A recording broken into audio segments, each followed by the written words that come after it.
ये तस्वीरें हैं उत्तर प्रदेश के शाहजहांपुर की, जहां अचानक से कई लड़ाकू विमानों ने लैंडिंग की तो पाकिस्तान में तस्वीरें वायरल होने लगी। पाकिस्तान इस बात से परेशान था कि जो लड़ाकू विमान हमारी सीमा की ओर बढ़ने वाले थे वो अचानक से हिंदुस्तान अपनी सीमा में ही क्यों उड़ा रहा है। तो जरा इसका किस्सा सुनिए, फिर आपको ये भी बताते हैं वो 12 एक्सप्रेसवे कौन से हैं जहां लड़ाकू विमान उतर सकते हैं। दरअसल ये जहां की तस्वीर है वो है शाहजहांपुर का गंगा एक्सप्रेसवे, जहां 3.5 किलोमीटर लंबी हवाई पट्टी बनाई गई है ताकि इमरजेंसी के समय फाइटर जेट न सिर्फ यहां उतारे जा सकते हैं बल्कि यहां से उड़ान भी भर सकते हैं। शाहजहांपुर इसलिए भी अहम है क्योंकि इस जिले से चीन बॉर्डर करीब 250 किलोमीटर दूर है और नेपाल बॉर्डर करीब 150 किलोमीटर दूर है। साथ ही गोला बारूद और ऑर्डिनेंस की तमाम फैक्ट्रियां 100 से 150 किलोमीटर के इर्द गिर्द है, यानी यहाँ फाइटर जेट का उतरना कई तरीके से महत्वपूर्ण है। इसीलिए जब भारत पाकिस्तान के बीच तनाव जैसे हालात हैं और भारत की एक एक तस्वीरों पर पाकिस्तान की नजर है, तो ऐसे वक्त में शाहजहांपुर में मिराज, राफेल और जगुआर जैसे विमानों का उतरना बड़ा इशारा करता है।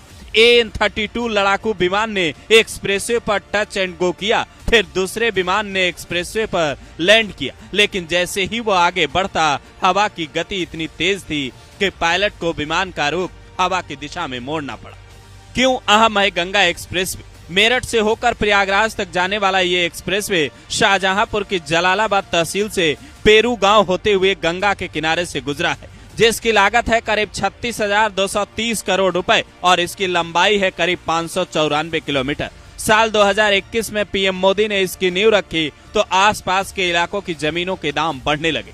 जिन इलाकों में कभी कल्लू डकैत का बोलबाला था वहां आज शांति और विकास की धारा बह रही है। ये यूपी के वो जिले हैं जहां के करीब 500 गांवों से होते हुए ये एक्सप्रेसवे गुजर रहा है। इसमें मेरठ, हापुड़, बुलंदशहर, अमरोहा, संभल, बदायूं, शाहजहांपुर, हरदोई, उन्नाव, रायबरेली, प्रतापगढ़ और प्रयागराज शामिल है। इस एक्सप्रेसवे से सेना को भी जबरदस्त मजबूती मिल रही है, पर शायद आप ये जानकर दंग रह जाएं कि ये यूपी का पहला नहीं बल्कि चौथा एक्सप्रेसवे है जहां फाइटर जेट उतर सकते हैं। इससे पहले पूर्वांचल एक्सप्रेसवे, आगरा लखनऊ एक्सप्रेसवे और यमुना एक्सप्रेसवे पर पहले से ही ये सुविधा मौजूद थी। हिंदुस्तान में कुल 12 ऐसे एक्सप्रेसवे हैं जहां इमरजेंसी में फाइटर जेट उतर सकते हैं, जबकि पाकिस्तान की हालत आप देखें तो इस मामले में हिंदुस्तान से वह काफी पीछे दिखता है। यही वजह है कि हिंदुस्तान की ऐसी तस्वीरें देखकर पाकिस्तान की जनता अपने हुक्मरानों को ही कोसने लगती है। इन 12 एक्सप्रेसवे पर उतर सकते हैं लड़ाकू विमान।